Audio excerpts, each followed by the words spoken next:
350,000 older adults suffer from food insecurity in Michigan. Stay tuned and find out what's being done to alleviate that problem.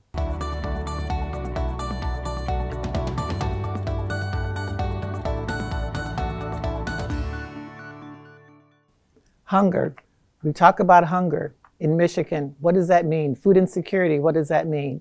I cannot think of two people more skilled, adept, and knowledgeable about this issue than Gerald Brisson and Phil Knight. Thank you so much for being here with us today. This, when I just say the hunger, the word hunger, it's a sobering word. It makes you stop and think no matter what you're doing, just the word hunger. But people don't often know what that means. It's not just the next meal. What does hunger really mean? Yeah, Paula, thank you for having us. Hunger is that physical pain that people feel when they don't have enough food. Mm-hmm. Food security is the conditions that they live in that prevents them from having the access to the food that they want and need for themselves and for their family. And along with that comes the toxic stress of living that lifestyle. And what we say is, if you're hungry, you really only have one problem. Mm-hmm. Now, we know that's not true, right? Mm-hmm. There are lots of life issues that cause you to be in that position of being hungry.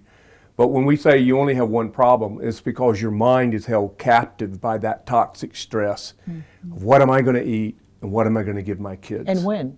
Right. And so until you solve that problem, until that problem is solved, your mind's not free to think about what could be. Can I deal with health care? Can I deal with getting a better job or getting qualified for a better job? You can't think or dream or hope until hunger comes off the table. And people think sometimes of hungry like food, meal programs, lunch programs at school, but hunger impacts all age groups. Absolutely. And older adults, about 350,000 in Michigan alone. And we're talking about a population of somewhere around 10 million, where somewhere between 10 and 11% of the populace is food insecure. And about 350,000 of those are seniors. When we say food insecure, because I want people to really understand what we're talking about. And in terms of full transparency, I'm on the board of the Food Bank Council of Michigan. It's one of my absolutely favorite boards. And I'm sorry about the other 7 boards that are listening that I sit on as well. But what are we talking about when we say food insecurity, Jerry? So you plan your life. You think you got it down, right? Something happens. Maybe it's a health concern. Maybe your car broke down. You're living paycheck to paycheck already, and now you have to deal with this. Food insecurity happens because what in your budget can you fix? You're already tight, so the thing you're going to go to is, I'm going to eat less or I'm going to change what I eat, right? And so now you start to worry about that, right? You begin, and depending on how long this crisis is, now if it's a chronic disease, it's going to be with you for the rest of your life. So you're going to be worried, you're going to be anxious about, how am I going to pay all my bills? And the more anxious you are, the more choices you make about what you're going to eat, how much you're going to eat, the kinds of food you're going to eat, how nutritious is the food. All of those things start to take a toll. After a certain point in time, you're not sure week to week if you're going to have all the meals you need. That fear, that worry is food insecurity. Wow. I learned something that was so powerful for me when I was sitting at one of the meetings. And that's the difference between being hungry, and being food insecure. I was sitting, you said, Dr. Phil, you said people are sitting here right now, they're hungry, but they know lunch is coming. Right. Okay, but your stomach is saying, I'm ready to eat. It's very different than not knowing where your next meal is coming from. Right. That toxic stress that people live under is crippling.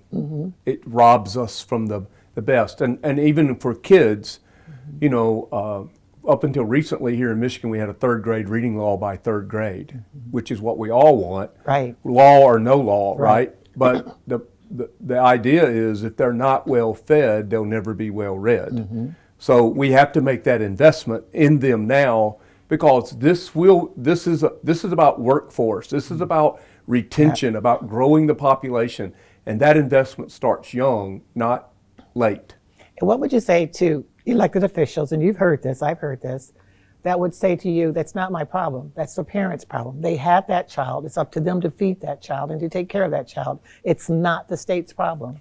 Well, the first thing I say is that nobody chose to be born into whatever family they were born into, so these kids are innocent. The second thing I would say is you got to help people where they're at, not where you wish they were. If you break down on the highway and you call a wrecker and they call you back and say, well, I can get within a half mile of you, but you got to get the rest of the way on your own, that doesn't work. You need a wrecker to come all the way to you to help you do something that you're not presently able to do for yourself. So we have to help people where they're at, not where we wish it, and that's just the reality of the work. And that message resonated because you did really well this year with appropriations, and that the Food Bank Council did really well. So your message is getting out there, and it's important that it gets out there, which is why we're doing this TV show. Gleaners is almost a household name in terms of the work that you've been doing for years and years and years in this space. Talk a little bit about what you do at Gleaners. So, this work has evolved. So when we think about where we started, really as a prevent food waste, right? That's how Food Bank started. We wanted to get all that food that was being thrown away, perfectly good food, and get it to people who need it. Since then, we've evolved into thinking about how do we create a food secure community where, you think about if you call 911, what happens? Someone is going to answer the phone, they're going to hear what you need, and they're going to try to get to you as soon as possible, right? Maybe you call that security, I don't know. Well, we want to have food security ultimately be the same, where there's a number you can call. It doesn't matter why. Someone's going to pick up that phone and say, okay, what do you need? What's your situation? And they're going to help you get what you need right now. In a perfect world, we would have food security at that level, right? That everyone would have access to the food they want and need when they want and need it.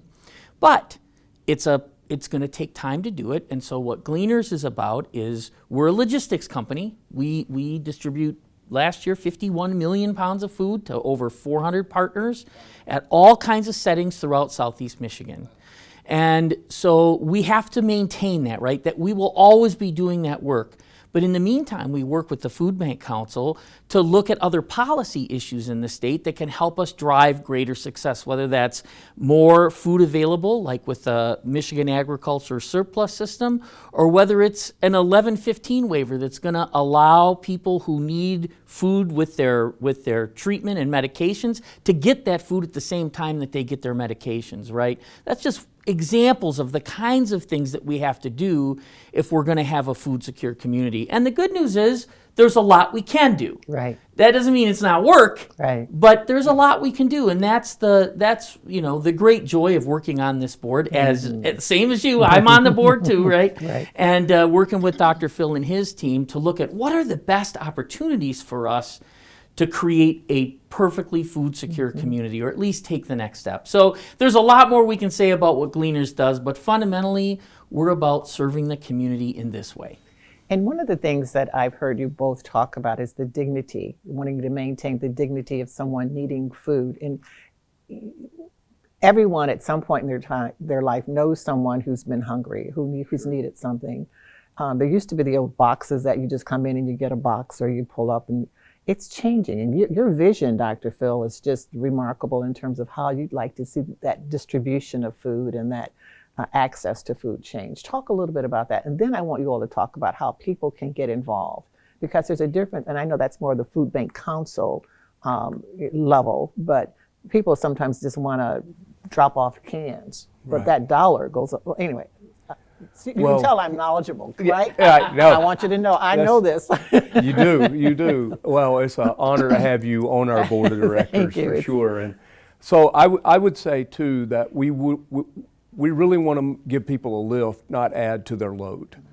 And so we want it to be dignified. We want it to be uplifting, and we want to come alongside of people. And so I think one way to do that is for food banks to begin to partner with community partners that we maybe historically have not done with yet. And one of those is healthcare. So if you put Dr. Dawn Opal on our team, who leads our innovation work, has put a fresh food pharmacy inside of a federally qualified health clinic, Grace Health in Battle Creek, where the pantry is actually in the clinic, And when people go through and they're determined that food would be helpful to them, I mean, there's a shocker, right? Food is medicine. So once they get through that, they get a food prescription. So now this becomes a part of the treatment plan. It's not charity. And I think that's where we're moving toward. And how do we do that in education? Like I said, if they're not well fed, they won't be well read. Well, thank God this legislature and the executive office have been ready to invest $160 million into school meals for all. And that's a positive step.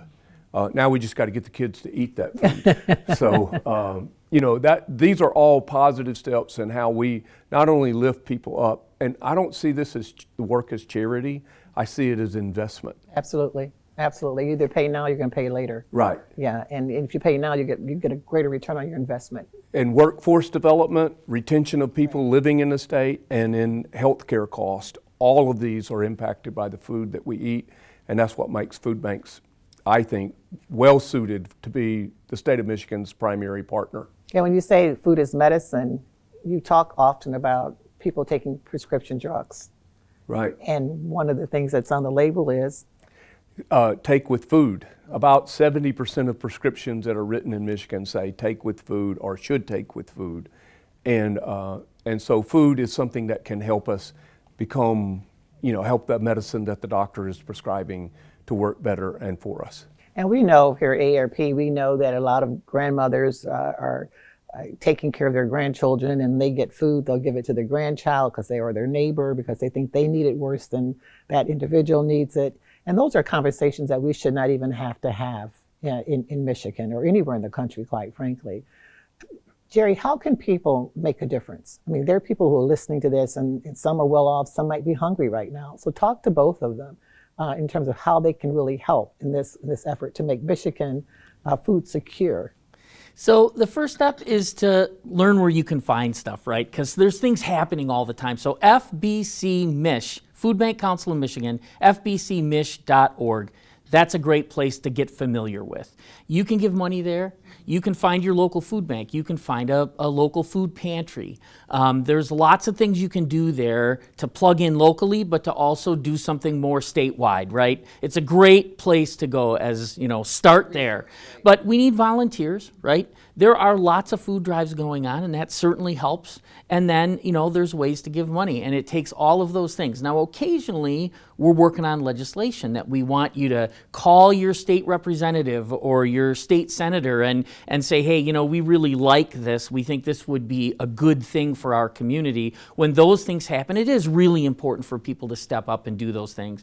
But all you really have to know is FBCMish, Food Bank Council of Michigan, FBCMish.org, and all that stuff will be there. So if you can remember that, you can Google Food Bank Council of Michigan and find it that way too. And I want you to talk a little bit about the needs of older adults and how they change, and we were talking about that prior to the program as well. But there's also this myth, I think, that people think if they give canned goods, and it helps. I don't want to belittle any donation, but $1 goes a lot further if you give it to the Food Bank Council versus if you buy canned good with it. For sure. Every dollar you give to Food Bank Council is going to get $4 or $5 or 4 or 5 meals, right? Yep. 4 or 5 meals for every dollar. It's pretty hard to do on your own. And that's because of all the relationships that are maintained that help keep our costs and the Food Bank Council's costs down. And you've had a great partner with the insurance company. You want to talk a little bit about how they've worked with us. I've been so impressed with our local insurance company, locally headquartered. Yeah, Farm Bureau Insurance has really been a great partner. Scott Piggott, who serves on our board as well, the head of Michigan Farm Bureau. But when you talk about the great partners like Farm Bureau, this is a company going through a transition to, this is our purpose, is to address hunger in the state, because they recognize, as we said earlier, all the benefits down the road, right, whether it's education, workforce development, or retention for people in Michigan. And so they're making an investment in us and through us, and together we're hopeful to create a food secure Michigan. And so for other employers who are listening, if you are working with an employer and they want to get connected or involved, this is a space that everybody can make a contribution. Everyone can help in some way or another. Jerry, you and I were talking about as people age, the needs change. Talk a little bit, share that with me. So one of the groups that we continue to try to reach better, we don't reach enough of, are older citizens, right? They're people who, as they get older, they're often managing health issues or other issues that reduce their functionality, right? And it's such a cold word, but they can just do fewer things than when they were younger. And so the truth of the matter is, as people lose functions, right, they start to have more complex problems, but the services that are offered often require that you can get there with a car, or that you have other means or ways of even being able to cook food at home, which you might not be able to do anymore. And so the sad truth is, the more needs an older person has, the less access they have to the help that they're qualified to have. And so a lot of older citizens find themselves in a catch-22 situation where they actually are qualified for help, but they have no way to use it because of the things happening in their home. So a lot of the things we're trying to do now is figure out how to connect those dots. How do we get to the homes of the people that need the help, who are qualified for the help? And quite frankly, in my opinion, these are people who've worked their whole life, and they anticipated that they'd be okay with what they were able to save or what they were able to put together. But the world changes around us, right? Healthcare is so much more expensive. So many other things in our life are so much more expensive. And so, you think you can plan perfectly, but none of us do, right? Yeah. So we have a lot of efforts right now to creatively figure out, how do we change that dynamic so that as people need more help, they actually get the help they need? And that's where advocacy comes in, and that's so important. I know that the work that you all do is statewide, all right, in terms of Food Bank Council of Michigan. And yes, we want that local advocacy, we want that volunteer, but to really change a system, you've got to have policy changes. And that's one of the things that we work together on, AARP, whether it was the SNAP, the Supplemental Nutrition Assistance Program, and how that ended for a lot of people after COVID, the amount that they received ended after COVID. That's a policy change. Right. When you talk about the services that are needed and wanting those services at home, that's a policy change. Currently, Michigan spends more money to assist people in nursing homes than to keep them in their own home. AARP is working at home and community-based services. If I can stay in my home for 3 more years, 4 more years, 7 more years, then that's more time with my grandchildren, more time in my own. That's what people want to do. Right. So those kinds of policy changes requires advocacy, requires partnerships, requires collaboration, which is why we're all working together on that. What are some of the policy changes that you'd like to see happen? Like if you could push a button right now and you ran the whole white state, what policy change would you make? Well, I think I might as well throw the big one out here. Yeah, I like it. If I told you he's a visionary, right? If I could change one policy that would affect the work through its entirety in every population that's struggling with food insecurity, it would be, how do we update the federal poverty measure?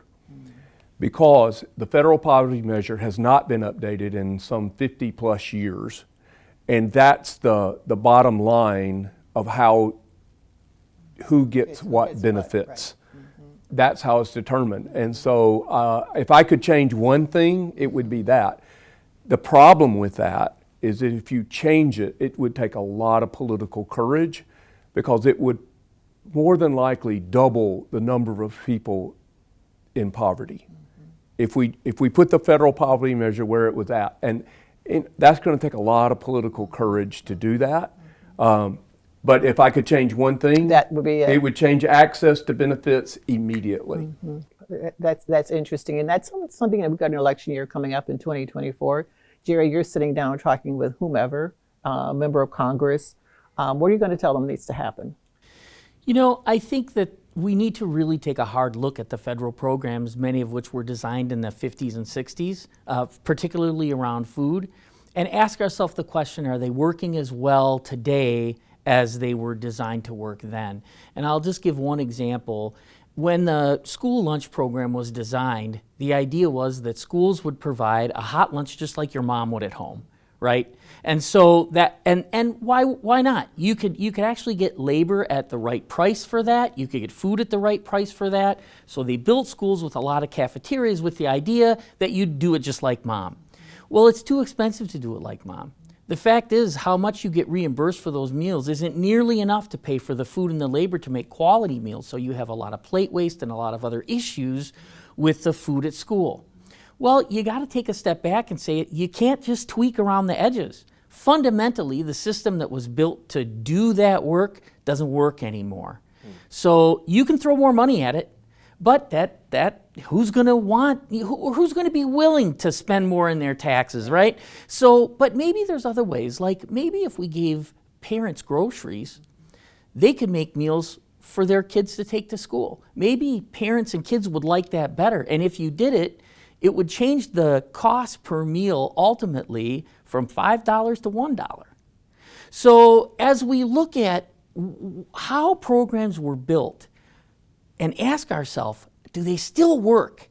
I think there's a lot of opportunity to make significant changes that would be better for kids and families, a lot less expensive for the government, and make the system work better and have more resources so that we can reach more people who are food insecure. And there's so many ways to reach people. I mean, we need to think about that. And one of the reasons that I appreciate the work that we all do, you all do particularly, is that it's to eliminate, not to address the hunger, but to eliminate the hunger.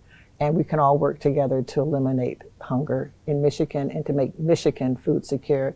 And my money's on you all. I mean, you got it going on, my friends here. You've got the vision, you've got the connections, and together, all of us can have a voice to lift up those people whose voices may never be heard. But we are their voice, and so we will lift up their voice and continue to fight for each person who is hungry, for every child, man, woman, whomever it is, to make certain that we eliminate food insecurity in the state of Michigan. Thank you, my friends. Thank you, Paul. Thanks. Appreciate it.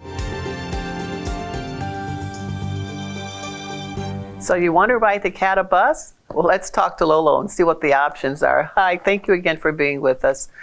If someone wants to ride and they have a particular schedule, ride the bus, or Spectrum, and they have a particular schedule, will the CATA show up on time? Will the vehicle show up on time? And will it get them to their appointment on time? How reliable is CATA?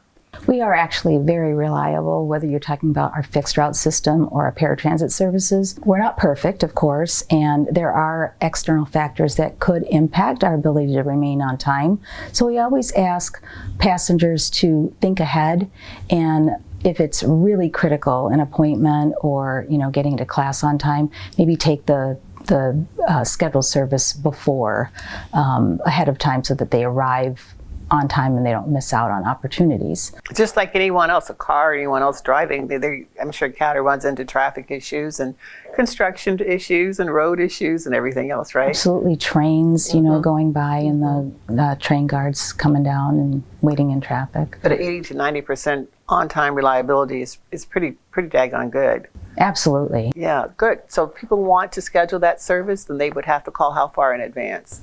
2 weeks in advance at the most, but also 1 day in advance. And with some services, it's a 30-minute lead time. Great. Now, will CATA wait for them? Like if they have a doctor's appointment, or do they just have to schedule a time to be picked up? They do need to schedule a time for pickup, but we are doing wait stop trips as well. So if you need to maybe run to the bank before your appointment, you can do that. We do have a small window within which you have to conduct your business and get right back on that vehicle. So you can't just ride around all day? No, you can't just ride around all day. There's a huge demand for our services. Absolutely. Well, it's a nice ride if you could do that. So thank you so much for that information. Appreciate you being here. Chris, thank you for being here today. My Appreciate pleasure. that. What should people know as they begin their retirement planning? Well, I think there's 3 key things or threats that people need to take into account when they're planning for retirement. And the first threat that we have to watch out for is market volatility.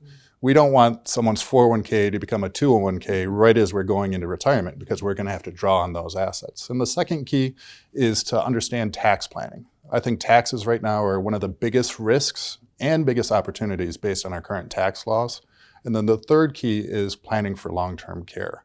Planning for the devastating cost of long-term care, a nursing home cost which could run $10,000 to $15,000 a month. Wow, market volatility, long-term care, and tax risk. Those are huge. Right. And a person can't do that on their own. They need to really find a professional to help walk them through that, Right. correct? Correct. And some of the benefits of having a plan for long-term care means that you don't have to figure out how to put someone loved one in a nursing home or do something different. So talk a little bit more about that. We hear that frequently about the expense associated with long-term care. Right. So as a certified elder law attorney, I see people take what we call the elder care journey of needing home care, then maybe assisted living, and maybe needing nursing home care. And so as an elder law attorney, we help families navigate that to make sure, A, the person gets the best care possible, and then B, to make sure that maybe the surviving or the healthy spouse isn't completely impoverished having to pay for that. That's really important. We hear that frequently. And then the taxes. I don't hear that very often. You know, the taxes can have a tremendous impact on what you think your nest egg is versus what the actual net income is. Right, exactly. So if you have pre-tax accounts like 401ks, IRAs, understand those are always going to be taxed. And with the current tax changes, we know that taxes are going up in the future. Plus, we're $32 trillion in debt as a country, so a lot of people think taxes might have to go up a lot more. And if taxes go up, the value of those accounts go down. Ouch. The key word here is to plan. Thank you so much for being here. Thank you. As a normal and natural part of aging, hair loss can occur. Usually that's slow and progressive, and we refer to that as male or female pattern hair loss. Other things aside from the natural aging process can affect hair loss. So genetics is one of those things. Whatever runs in your family can apply to you and influence that hair loss as well. Other things which are a little bit more outside of our control potentially, but with also the potential to be fixed or improved upon, include diet, poor diet, sleep or poor sleep, sleep deprivation, trauma, injury, even emotional stress. Those conditions can be temporary or can be fixed or improved upon, but they can also influence hair loss, hair growth as well. On top of that, additional factors that are potentially more complicated, medications that you're on, autoimmune diseases, inflammation, other disease processes, even COVID can play a part in your hair loss or hair growth patterns. Again, these can be fixed, improved upon. Definitely need to talk to your medical provider about this. Overall, the overarching theme is stress. Stress takes a toll on your body. Anytime your body encounters stress, it uses your resources, energy, nutrients to try to alleviate or heal that stress. So whether you're sleep deprived, you're poor nutrition, your energy goes towards that. And that robs your body, including your hair cells and brain cells, whatever cells, of those nutrients, energy, and resources. So it's important if you see hair loss, that's an indication to talk to your medical provider about what's going on in your body. That's also influencing your hair, because there might be more than aging that's going on.